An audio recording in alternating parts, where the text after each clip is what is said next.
how to make a difference. What would you say if I asked you to tell me about a piece of yourself? For me, it looks like this puzzle. As you can see, there are pink and brown pieces.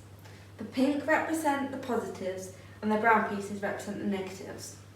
Each puzzle piece is a core part of who I am, but it's the way they connect that make me who I am. For example, moral support. I've had a lot of moral support from my friends and families around me, which has really helped me succeed in life. I have used this positivity to give moral support to others as it's helped me a lot. Anxiety. My anxiety when I was younger had a destructive impact on my life, and I really valued and was inspired by the help I received from counsellors, and I have managed to take a positive from my negative and to help many young people's lives. Achievements. I have achieved a lot of things in life. Some are big and some are small. Leaving your bed on a bad day is an achievement, and passing the exam is too.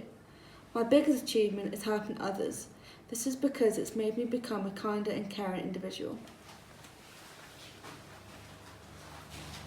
It is vital to have all these experiences to make a complete picture, even the negative experiences.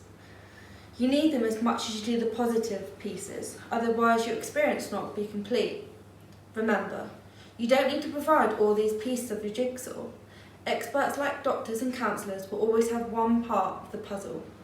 Without those pieces, for yourself and experts, you are unlikely to have a full understanding of whatever the issue you might be facing. And your jigsaw continues throughout your life, adding pieces to your puzzle, so don't be worried that you haven't got it all figured out just yet. Have you ever heard of the phrase, be kind? Just take a moment and think what it means to you as an individual. To me, being kind is a very powerful sentimental that should be acted upon in everyday life. Whether it's smiling at someone in the supermarket or thanking a bus driver, being kind is something that can be done without thought. Make a habit of being kind. Empathy is important, but why? Talking to someone who has experienced these issues you face helps you realise that it could get better. When I was 14 years old, I was struggling with anxiety and panic attacks. My childhood up to the age of 18 was not a pleasant experience for myself, my family and friends around me.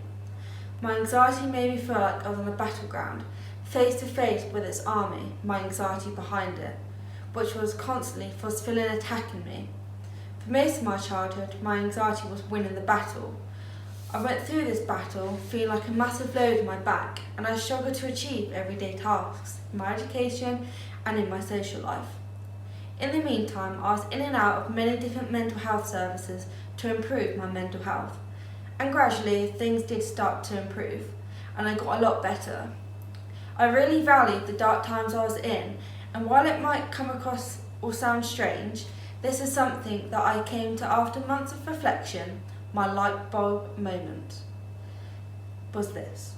I was grateful for the time and effort these strangers in these mental health services had put into my life, and I was inspired to do the same for others.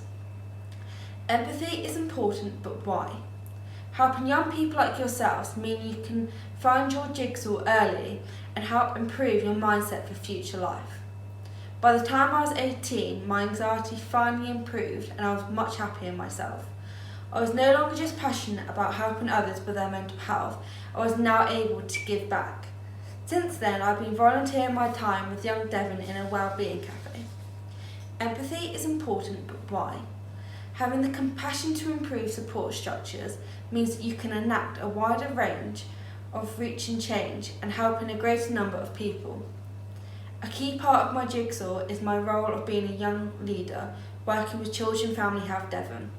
This role gave me an opportunity to become on a young people's panel, while I am in charge of interviewing and selecting new doctors and counsellors for new mental health services. I wanted to do this so I didn't just help young people themselves, but the services they might face. I did this purely off the opportunity and said yes.